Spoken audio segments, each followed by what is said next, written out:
Welcome back to another episode of the Barrels and Bylaws podcast. I am Matthew Bolowitz, joined with Rocco Koza, and we have a special guest today, Andrew LaMay of LaMay Property Development. Yeah, thanks for having me, guys. Yeah, appreciate it. Yes, absolutely. Thank you for joining us.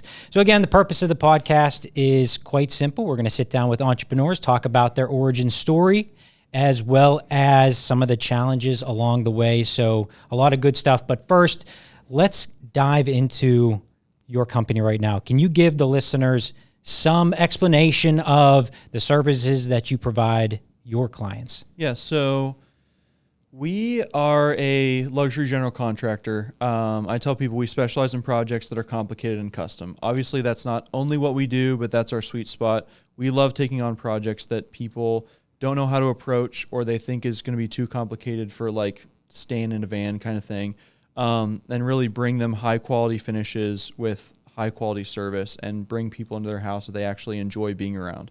Most of the time when someone hires a contractor, I think the stat is like 40% of people hate the contractor that they hired, which is honestly a really terrible statistic.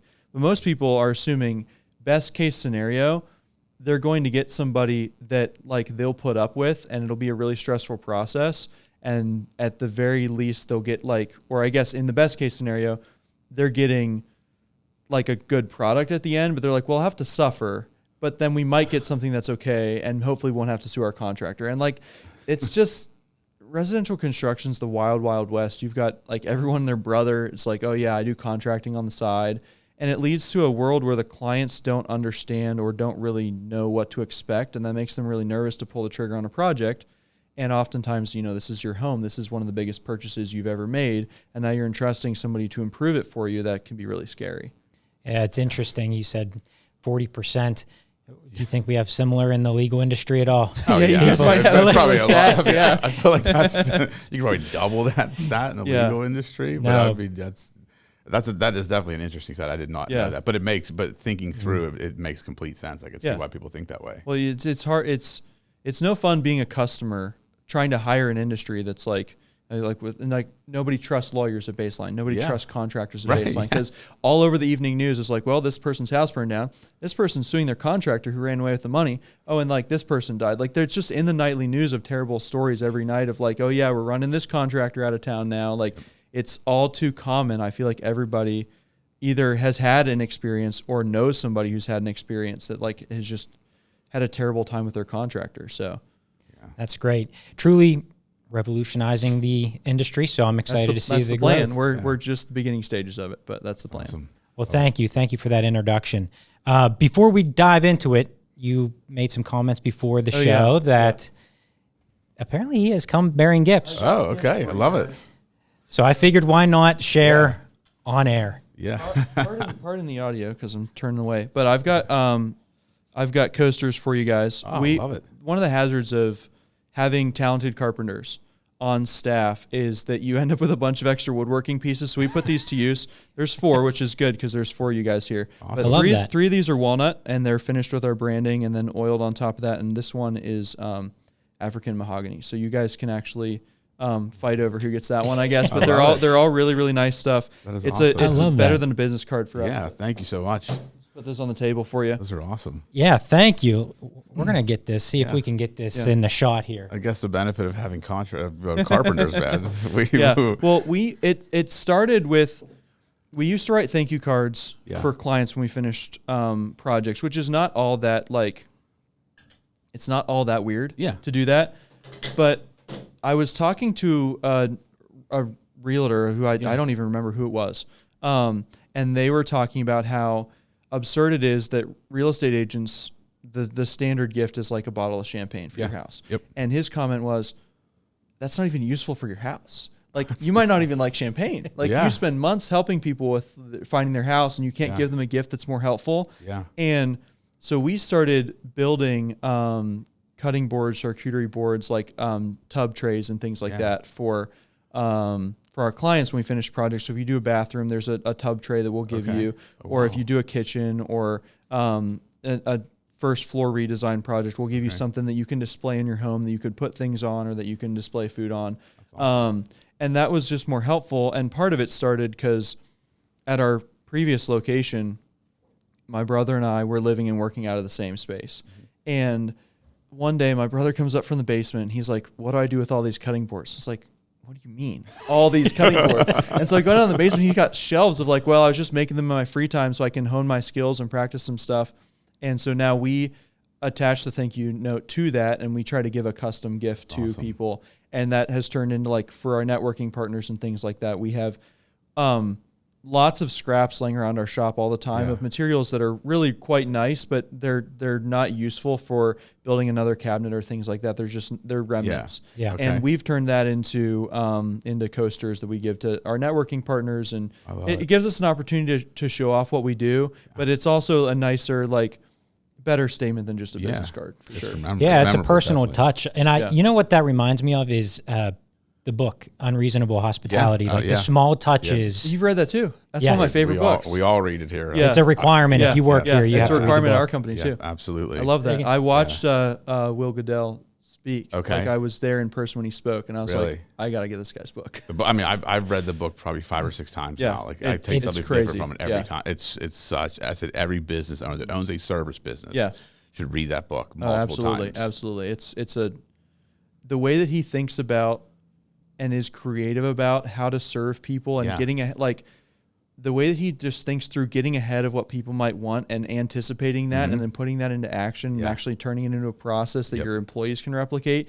There's some people who are just like, they're emotional geniuses where they understand what somebody's going to want. They really can empathize with people. Your whole team doesn't have to be that. You can just have a process in place that helps with that. Right. So. It's phenomenal. Well, you've done a great job, because I think that's a testament to it. Yes. So sure. Appreciate that. Yeah, that's fantastic. All right, enough with the niceties. Let's get into it. Let's go for it.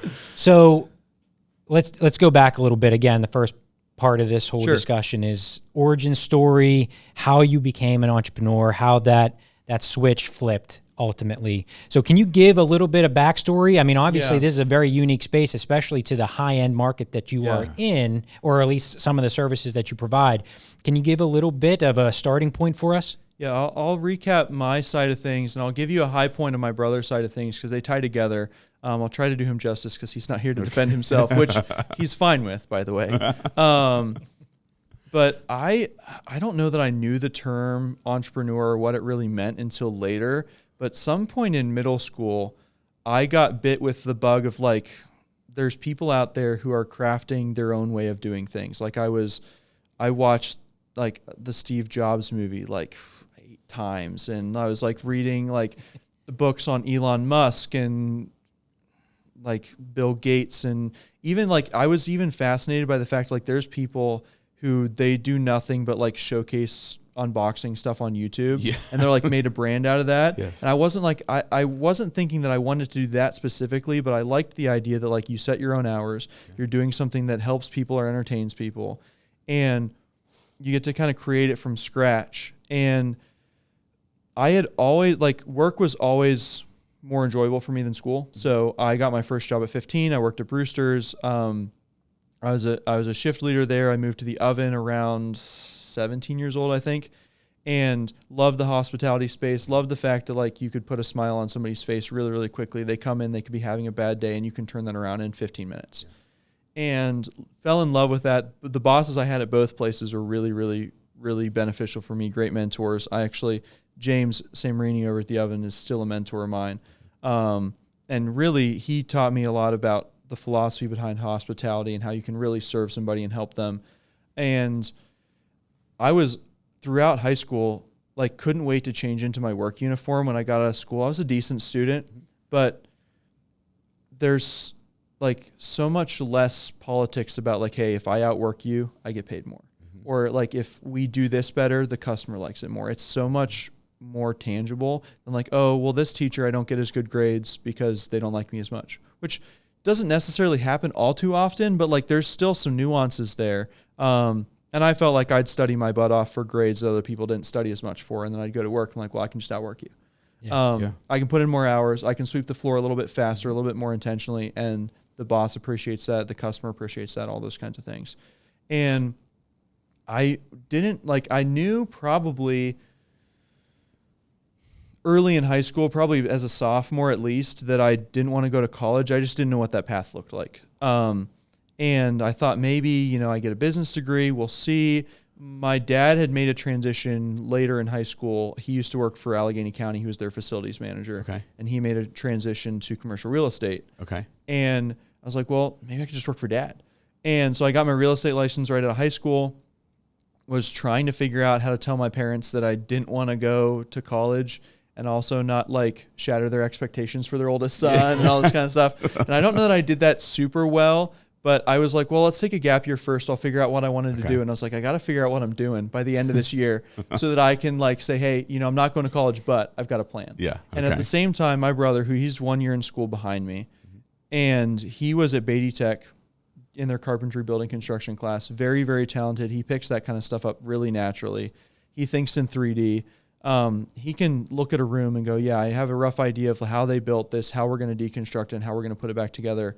And he loved that and got an apprenticeship with a builder who did a lot of high-end work. And he fell in love with being able to do really, really nice finishes and the time and the intentionality you have to do those things. Yeah. He got a chance to, while he was there, the company worked on an addition for the Roonies. He got a chance to do 2-story decks that had wood-burning fireplaces on both levels, and the hardwood for the decking was actually imported. And he fell in love with that, but I think the challenge for him was always, he would hear me talk about hospitality, and he'd go, we don't do that in the construction world. Or we're hiring guys that we're almost thankful that we're building a house that no one lives in yet, because you wouldn't want to hear the words coming out of their mouth. Okay. And he and I talked about that, and I was like, well, we could just try and do that together. And it ended up where we ended up working at the same company for a bit, and he and I were just like, we could do this on our own, because we had done under the table work since, I think the first job we did, I was 16 and Josh was 15, and my brother and my dad had to actually drive us to the job site on the weekends because I didn't have my license yet. And we re-roofed a garage and rebuilt part of the garage that was falling out and had some wood rot and stuff like that. We put the roof up by hand, and Josh was teaching me this is how you actually lay out shingles the right way. This is how you overlap them properly, because he had learned that. Okay. And I was his apprentice at that point. So we'd done that. We'd refinished a basement in Wexford. And then the summer that we were trying to figure things out, working for a property development company, we took some vacation time and we built a sunroom for a family friend in Maryland. And that's when it clicked. We're like, we could probably serve people better, run a company the way that we would like to run it, and pair the high quality that we want to bring from the actual service side with an actual hospitality mentality in the service industry that, in my opinion, is getting away from the idea of service. We're called the service industry, and a lot of people just don't get served well in our space. Right. So that kind of clicked, and that was fall of 2018. Sat down, got our LLC written up, and then we're like, all right, we've got some money that we had saved for college. We've got some tools that we already have. My brother had a truck he was using for work, and we're like, all right, we'll just email everybody we know and see who wants to get work done. So we were a little naive going into it, because our thought was, well, if we design a better system and other people with a worse system are busy, surely we'll be busy too. And they're like, well, no one knows we exist. Now, were there any hesitations? I mean, you said that there was some element of being naive going into it. Obviously, you had the ability to brainstorm and bounce ideas off of you and your brother. We talked before the show started how living in the same room together for 18 years certainly helped, being aligned in a lot of ways. Any hesitations making that jump? I think for us, maybe just because we were young and not wise, we were just like, well, neither of us are married. We're both single. If we can make enough money to put food in the fridge, we're good. And that was how it worked, is we don't know how to bid jobs. We know what we can charge for our time, and then we need to charge some, at that point it was some unknown amount for the brand of the company, so that we actually survive past just the two of us. And we knew, because we'd done work under the table, that we knew people liked us. We knew people liked the level of work that we could do. We just had to actually go out and find the work. And we didn't go about it the way we do now, where we actually have a system for our marketing. But I was like, well, I worked in restaurants. I have no problem talking to strangers. I'll just go talk to a bunch of people until we find some work. So we started with some networking groups. My dad had already been running his just commercial real estate business for 2 or 3 years at that point. So I was like, how are you finding work? Like, how are people finding you?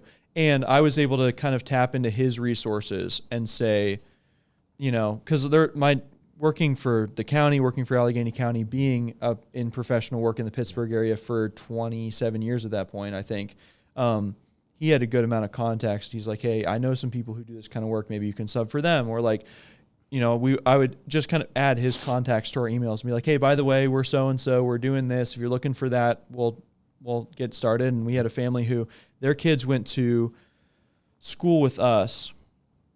And they were like, we have a shed we want built, and you know, the kit's sitting there, we just need someone to build it. So our first project was middle of winter, it's snowing, and it's up on a hill in Gibsonia, and the wind's coming up over the top of the hill, and someone had to like hold the pieces together while the other person screwed it in.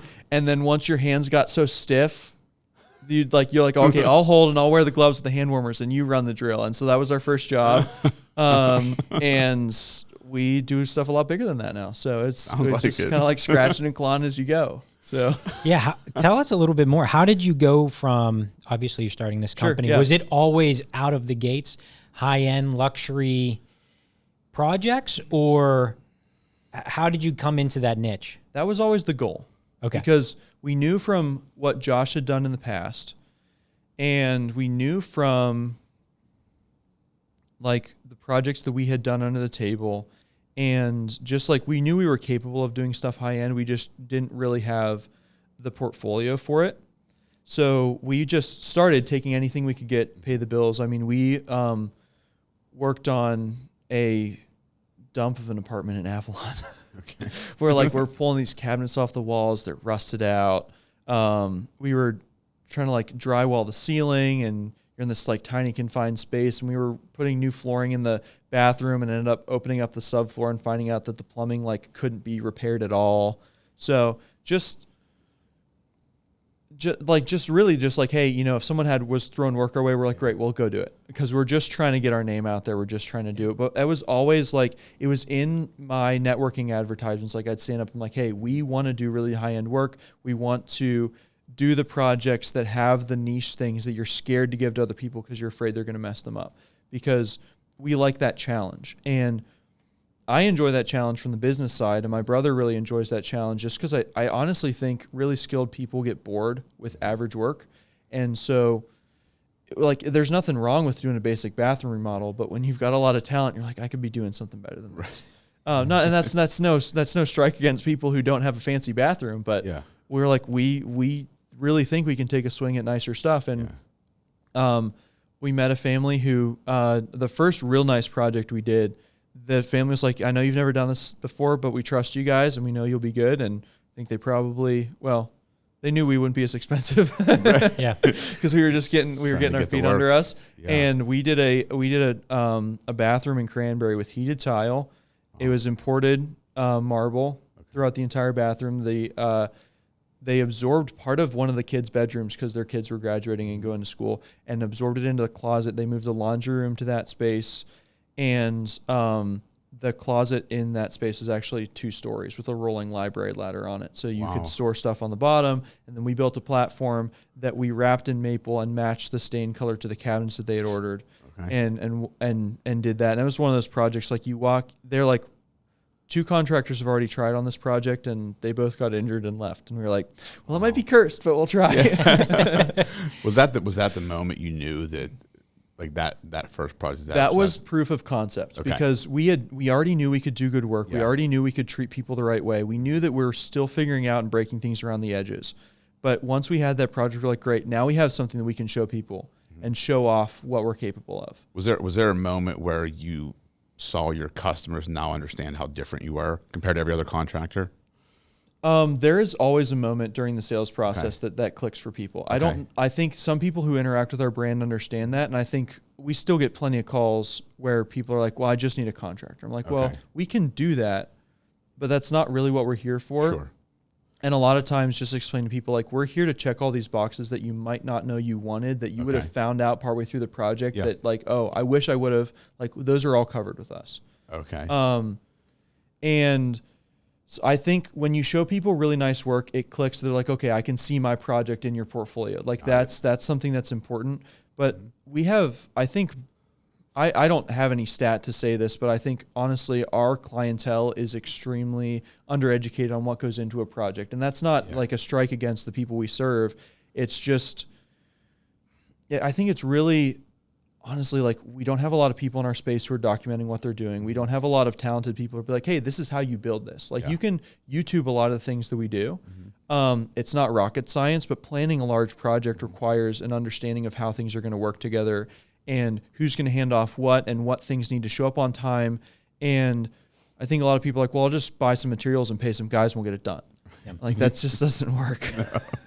No, it's interesting because we've seen it even in our space. You're always going to have people who are transaction based and you're going to have clients who are relationship based. And we always lean towards, we want to be relationship based. Oh, for sure. Yeah. And I think even from the first major project that you had, and a big differentiation that you see from your competitors is just that you don't treat it as a transaction. Yeah. There's not a number or getting a signature as soon as possible so you can back the homeowner into the contract. So, I mean, I see that very clearly. I appreciate that. Yeah. Just the education, just the education process.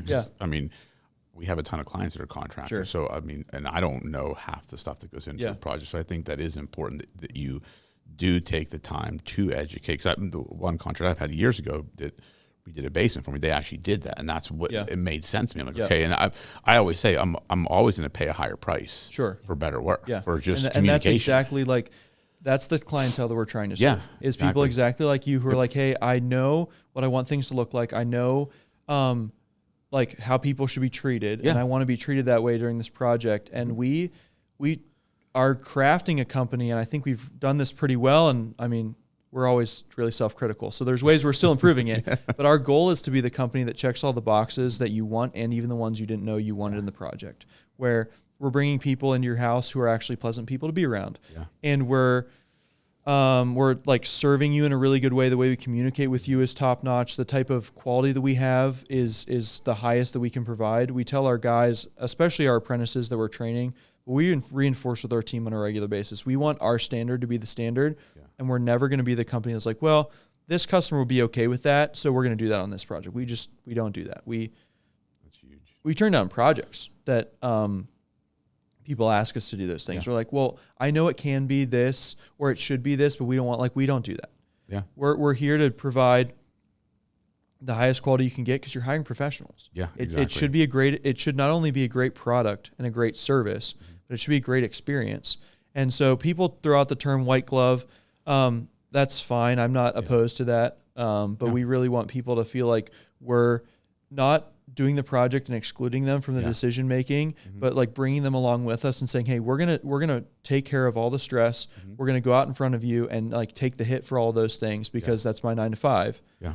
But you're gonna feel like you were involved in your process along the way. You understand what's going on, and you not only like got to know us and liked us, but you enjoyed the process during, and you're really thankful for it afterwards. And I think that that's extremely rare in our industry. I mean, that's a huge differentiator. I mean, I've been doing this a long time. I've dealt with a lot of contractors. I mean, I don't know that I've ever seen someone approach it like that. I mean, I appreciate that. Like the thank you cards, I guess because interesting because when you talked about thank you cards, I had a plumbing company I worked with, which first time I ever got a thank you card from the actual person that came to the house to fix it.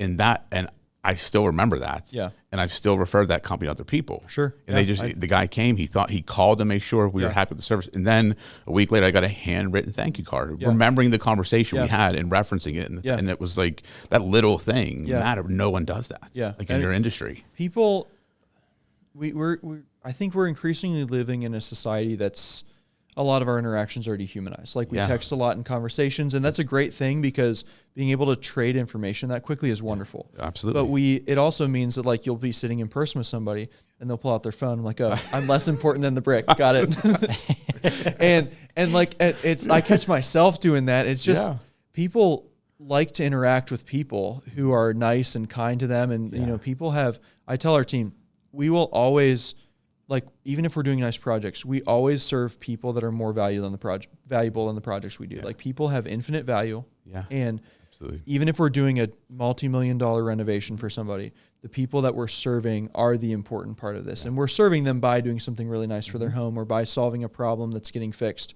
But we're at the end of the day, we're serving people, and we can't forget that. And I think that, unfortunately, it's not that hard to set yourself apart in that space because, like you said, very few people are like, oh, yeah, we should like make sure that we actually look them in the eyes and like say thank you and treat them like humans. And it's like, oh, well, novel idea. Yeah, I mean, it costs, what, $50 to get a contractor's license in PA? Yeah. That's it. Yeah. That's really all it takes in insurance. Yeah. So, and that's from a legal standpoint, like that's one of the problems I've seen with the industry, at least in our state. Other states have exams they have to take, and you have to show you're qualified. But if someone, you know, if they have a truck and a tool set, they can go get a license and be a contractor. And they may be awesome at what they do, but again, there's awesome craftsmen and there's awesome business owners. Yeah, people want to hire somebody who has a reputation. Yeah. There's an advantage to finding the young guys who they're going to do something great and they're on the way up and you get them for a great price. Like honestly, that's always what you're looking for, right? It's like I found a great deal and I got a great product. But like that intersection is really hard to find. It's very hard. And it's typically only offered by companies that are new to an area or they're new to this industry or whatever. And I see it all the time. I had a call this morning with a couple that they're looking to build a new house. Okay. And they want to do it custom. And they're looking at hiring contractors and they got their schematic drawings done. And all their questions to me were like, we just want to make sure that we know we're going to get served well. We want to make sure that we are going to be treated well and that someone's actually going to be around to finish the project. And like that reputation piece is huge because everyone's super worried that they're going to sign a contract with somebody. They're going to be hundreds of thousands of dollars into their build. It's going to be started.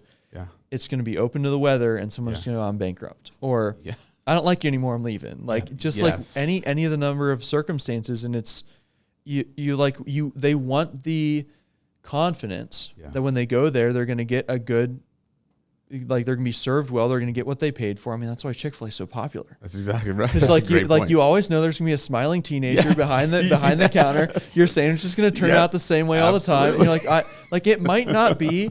Like, no shade at Chick-fil-A. They make great chicken, but it might not be the best chicken in the entire world. But you go there and like, I know what I'm going to expect. Exactly. I can show up. I'll get served quickly. I'll get served well, and I can leave. Exactly. And people want that everywhere. Absolutely right. Like, you don't want to walk in and be like, well, they just chewed me out about ordering a chicken sandwich.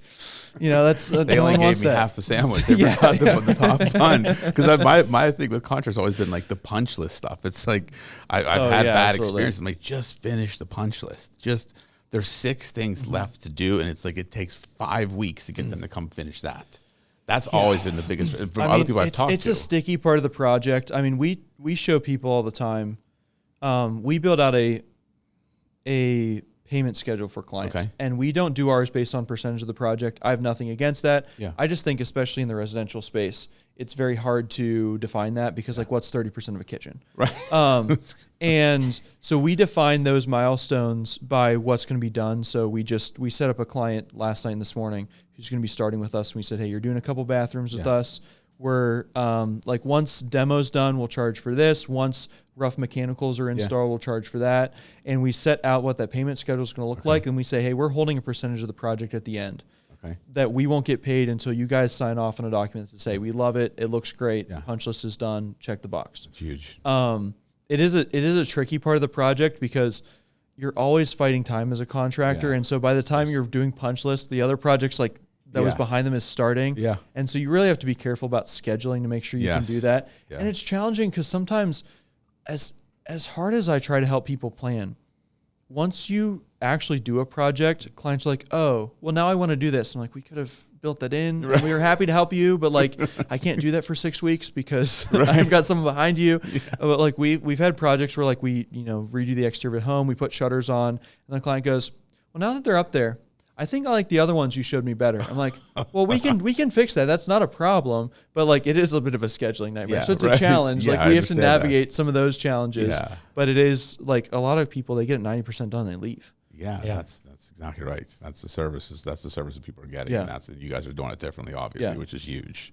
And it's hard to really help people understand the fact that, and we tell them, but just with the punch list, like we're not leaving until it's as perfect as we can get it this side of heaven. Yeah. Like there's certain things where I tell people, like, you see brush strokes on the Mona Lisa, you're going to see evidence that a craftsman worked on your project. Yeah. And there's part of that is like contributes to how good something looks. Mm-hmm. But we're not going to leave and be like, wow, there's a huge ding in the wall from like those types of things will be fixed. They'll be done. And you guys will be like, okay, you guys will feel like the project is done when we leave. That's huge. Going back a little bit, was there a moment, so you started the company, it's been growing, we're transitioning into the challenges, but before we even get there, back in 2018, were those oh no moments with you and your brother where you're like, one, sibling rivalry. Yeah. I can't work with you anymore. Yeah. Or two, just as a family talking, sure. Let's just go elsewhere. We can wrap this up. I think the like sibling squabble stuff. I mean, running a family business is hard. And Josh and I have had our fair share of disagreements and fights throughout the time running our business. I honestly think we got most of our really bad fighting out of the way when we were living together at my parents' house to the point where we were in, I think it was middle school. You'd have to ask my dad on the exact timing. And one of the creative punishments they gave for us was like, every time you're together, you fight. So we're taking the door off your bedroom, and they made us remove the door. They said, you can't put the door back on until we see that you guys are getting along better. So like we would have probably pretty bad fights growing up. And I think that helped us because like we've had some disagreements and, raised voices and all that kind of stuff in business. And it's not something I'm proud of. It happened, but I think we were well prepared for working with each other because we understood each other. We still know how to push each other's buttons, but so if your coworkers know if the door's off the hinges, don't go into your office just yet. You guys are still working some things out. Yeah. We haven't actually implemented that at work, but thankfully we haven't needed to. But I think that was part of it. Was like we already had a good idea of how to work with one another, and my talents and skills are so different from Josh's. In a lot of ways, it was complementary because anything like when we first started, my brother is not a big people person. He's super, super amazing with the craftsmanship and the planning and understanding how things go together. When he works, it honestly looks like he's playing with Legos. Like he does. Okay. We have a rule that it's not official, but when we hired our project manager, he's like, we just need to, like, if someone else does it and not Josh, we need to double the amount of time it takes for an average person to do it. It's like, yes, yeah, we do. And so he would do that, and I would work on, finding new business. And the interesting part was where that overlapped the most was sales. And when we first started, I didn't know enough to know what data to collect. Okay. And so I'd have to go walk projects with my brother. And I would go chat up the person, start building the relationship, smile, all that kind of stuff. My brother would just start looking at the walls and ceiling. Okay. And to the point where like I'd have to be like, hey, I need your answer on this. But like that dynamic has been helpful because in a lot of ways we started out, couple of college age guys were not technically broke, but like we don't have a lot to our name, and we just threw a little bit of money into an account and started working together. And there was like the advantage of like we both could work like 16-hour days, 6 days a week, and really grind it out. And we had our own like areas of the business that we could focus on. And so I think that was really an advantage. I think partnerships can be a challenge. Yeah. I don't know who owns the credit of like the only ship that doesn't sail is a partnership, but I feel like ours has actually worked really well because of that dynamic and how we've been able to divide the roles and be like, this is your territory, you're going to go crush it. This is mine. I'm going to crush it over here. So, I mean, I feel like it's worked well. There's challenges running a family business, but it's been good. Yeah. That's phenomenal. I'm on the other side of it, so I'm the youngest of four. Yeah, yeah. And maybe we needed that door to be off the hinges a little bit more. I don't know if I could get into business with my brothers. So yeah, I think that's phenomenal. A unique part of our relationship. So that's great. So let's talk about it. What just as an entrepreneur, as the business has been growing, what are some of or the biggest challenge that you've run into? I mean, we're in the middle, and I kind of alluded to this as we were getting the camera set up.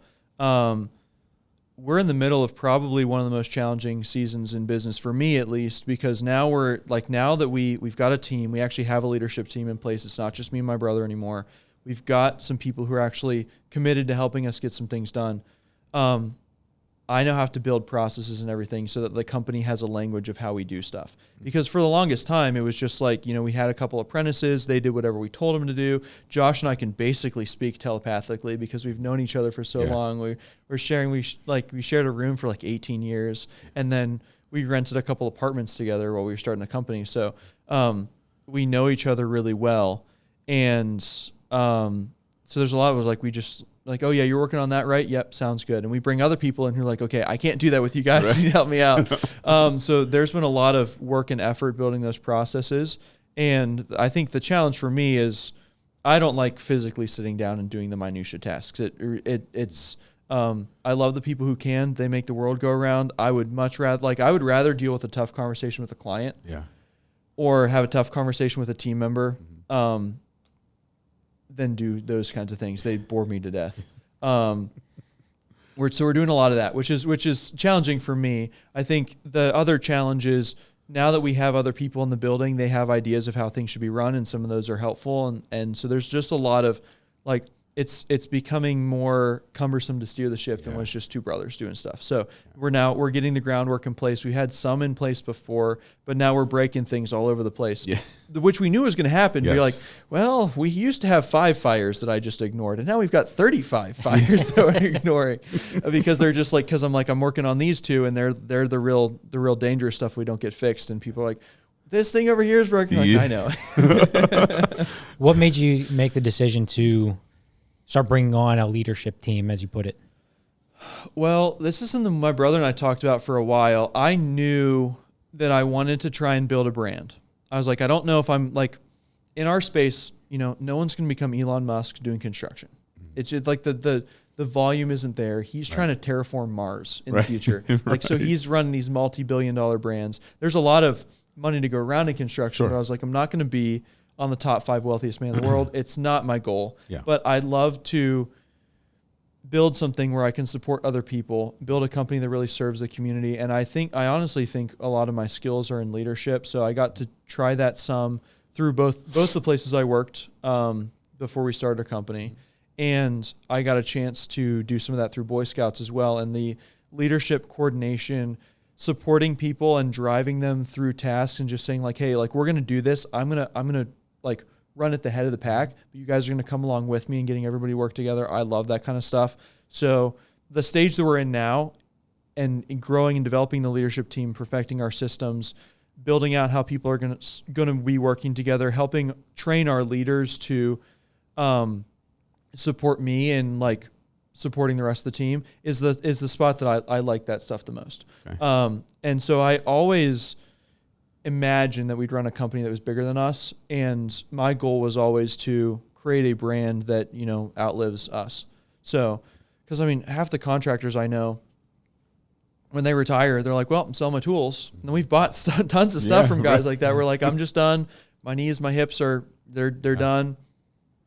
So I'm selling my tools. I'm getting out of the business. I'm like, that's a little bit sad, because some of those guys are really good. Some of them have been subcontractors of ours.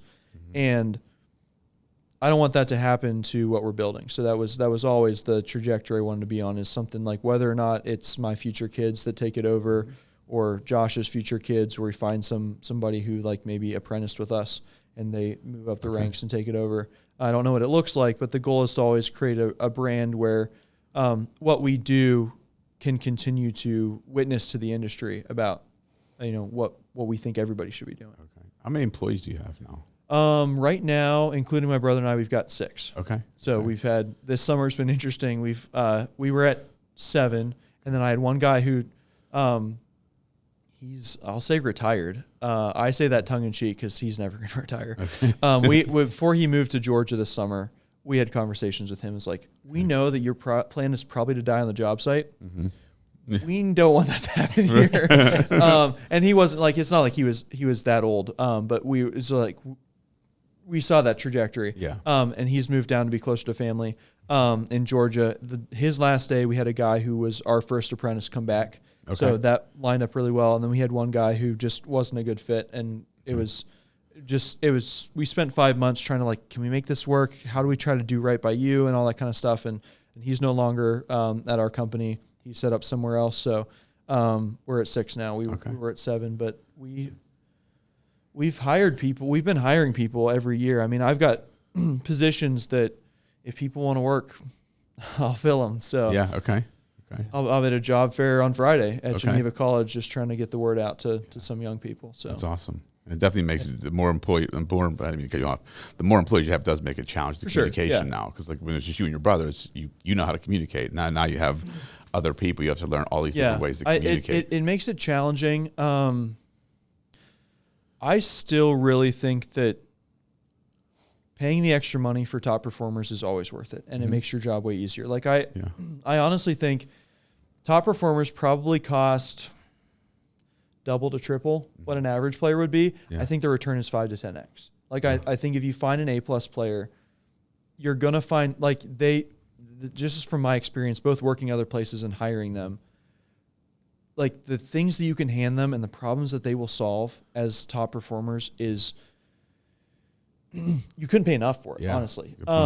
And obviously you have to balance that with like, well, there's only so much the market can bear. Mm-hmm. If I pay my apprentice $300,000 a year, no one's going to hire me because I'm going to be too expensive. But those kinds of things have really, really been important to us. And I think, yes, there's more challenges with people, but there's also challenges of not having people there. Yeah. Like we're doing more business for more people, and we're serving more people than we ever could when it was just the two of us. And so that's a huge plus for us. That's awesome. That's awesome.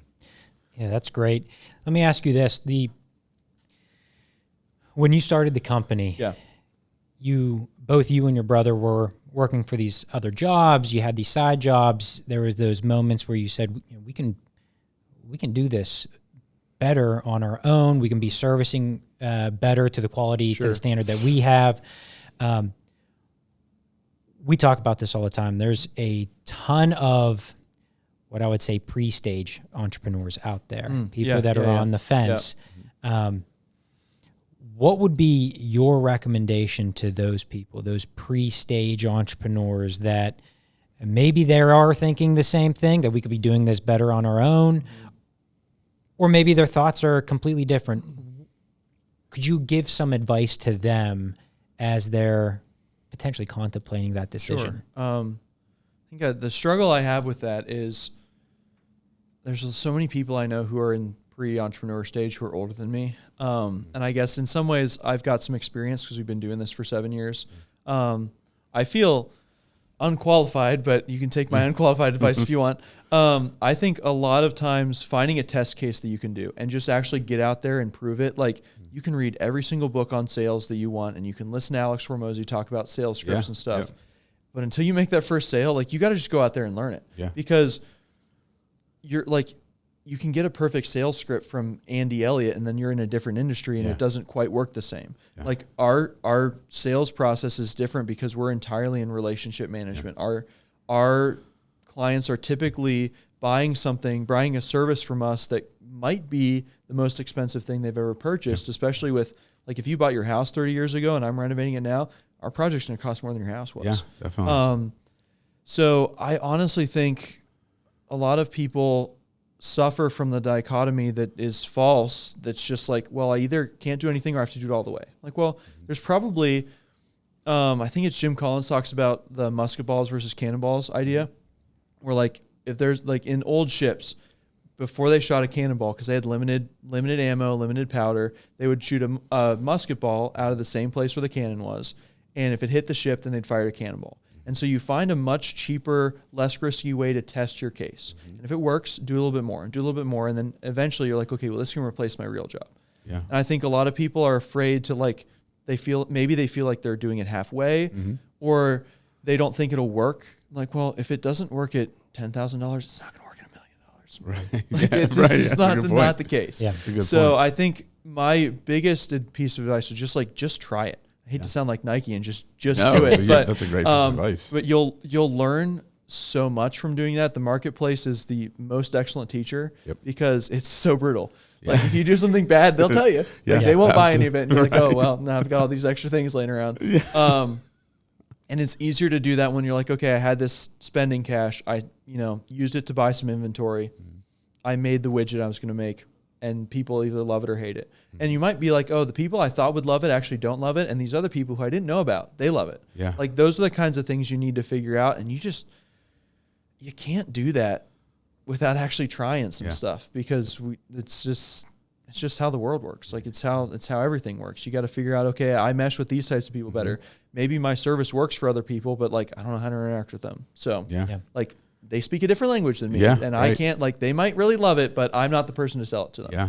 Like those are all things you can't figure out until you actually get your feet wet and actually do it. You got to do the reps. That's it. You just got to do the reps. And you definitely have a qualified position and statements because regardless of age, we talk about and see the percentages all the time about businesses that don't survive past 12 months. Yeah. And then of those that survive, the extraordinarily high percentage that don't make it past 5 years. Yeah. We've already talked about it. You've been here since 2018. So without a doubt, qualified. Yeah. And I think that I know a lot of people who are scared to start because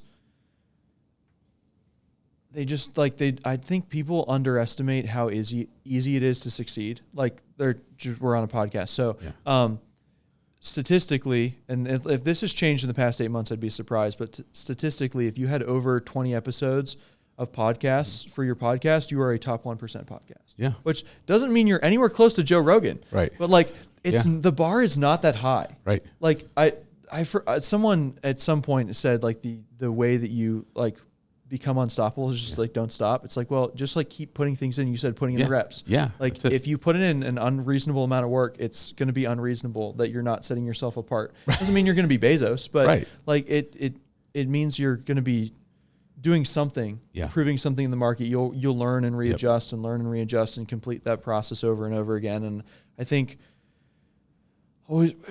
someone was talking with me about just like you were talking like business stats and how few businesses actually stay in business. And if you're a business that has been in business for over 5 years and has done over $1 million in revenue, now granted, revenue is a little bit vanity, but just those two stats alone make you like a top 0.5% business in the United States because people like there's plenty of businesses that like, hey, they've been around for a while.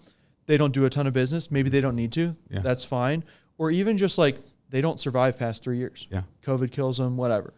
And just being around and doing a decent amount of revenue for your small town or small city or whatever, like super sets you apart because there's tons of people who like they're on business number 3 and that's the one that was successful. And the first 2 contribute to that statistic. Or if you're like, hey, I do some freelance work. I'm technically my own company and I make my own salary and nobody else works for me and that's it. And those are fine businesses. But I think people have a oversized imagination of what successful in the business world is because just physically being around is rare. That's so true. That one quote that I always love, they say people always overestimate what they can accomplish in a year, but underestimate what they can accomplish in 5. That's so true. Yeah. And it is like, it's so everybody thinks they're going to do all this stuff in a year, but then if you just, like you said, it's just do the reps consistently over 5 years, you'll do more than you ever thought you could accomplish. Yeah. And I think that it's a challenge for people, like, especially with the internet, a lot of the people who are vlogging what their business does, there's a flashiness to it that doesn't necessarily have to be what your business does for it to be successful. Like I know people who are like, hey, I run a business. I make more money than I was making in my 9 to 5 and I can go to all my kids' sports games. Like, great. Yeah. Like that might be what winning looks like. Yeah, exactly. For you. And I think it's a little bit different for everybody and their health and lifestyle situation and their family situation. Yeah. And I think that if you're willing to block out what other people are going to tell you what you should do, you're like, this is what works for me, for my family, for our area, then like you can just plug away at that. And I know a lot of people whose businesses look super different. And some people who look on the outside wildly more successful than other people are not happy. So no, absolutely. I think it really depends on what you want. And so exactly right. Well, this is great.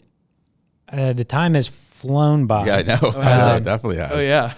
Wow. Could you let all the listeners know where to follow you, follow your company? What are the best platforms? Yeah.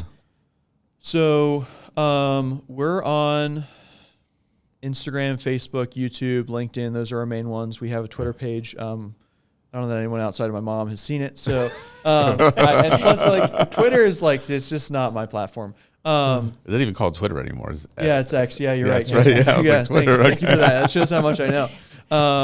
So all of those, like all those places you can find, our tagline is at LaMay, LaMay PD. Okay. You can Google LaMay Property Development. You'll find our website. You can look up LaMay Property Development on YouTube. You'll find our YouTube channel there. We showcase our projects there. I'm still like the main salesperson for the company. So if you call the phone number there, my business phone will ring and you can talk to me. We really want to be working with people who want an exceptional product. So if you're the kind of person who thinks that you have high standards and no one lives up to your standards, give us a try, because I often tell clients, I know you think you're picky. We're more picky. It's okay. I love that. And so that's, if you think you've got a project that's weird or custom, we just love helping people with stuff like that. And, I'm happy to chat or grab a coffee, and we've been around long enough. We've got some name recognition here in Pittsburgh, but we're trying to get the word out that I still feel like we're the new players in town. Okay. There's not a lot of companies in the Pittsburgh area that do what we do. Very few companies have the capability to do really good historic restoration, or the capability to be like, well, we're importing these materials and very few people have interacted with them. How do I find a company that's going to do the research to be able to work with that material and do a good job, so you're not like ordering stuff 3 or 4 times over? And then on top of that, a company that's actually going to treat you right. I think we probably have 3 direct competitors in the Pittsburgh space. So like we're very, very different from, I mean, there's 1,000,001 contractors in Pittsburgh, and a lot of them are like, Jake and his buddy who are like, and they might be great. But there's a benefit of having a company that has a reputation, and there's a benefit of having a company that is going to be here tomorrow. And there's a real benefit to having a company that is actually big enough and has the systems to really help you with your project. Absolutely. I mean, take a look at what we've done. If you want to do something with us, we're happy to help. We travel a good ways around here. I know some contractors like, I won't drive more than 20 minutes. We've gone up to Grove City. We'll go down to Cannonsburg. We've gone out to like New Ken, Lower Burrell area. We've even like crossed into Ohio before. So we'll travel typically about an hour around the like north of Pittsburgh area. So Awesome. Happy to help. And I think you talked about young entrepreneurs. I have a real heart for people coming up in the space. So I probably at least once a quarter I'm meeting with somebody who's like, hey, I want to try to do this. Like, I'm happy to just sit down and be a sounding board, let you talk through some stuff. So if you're a young entrepreneur in the Pittsburgh space and you've got some questions, I don't know that I'm quite as good of a resource as some people, but I'm happy to give you my time. So you're giving the time. That's absolutely. huge in and of itself. So that's a very generous offer of yours. Yeah.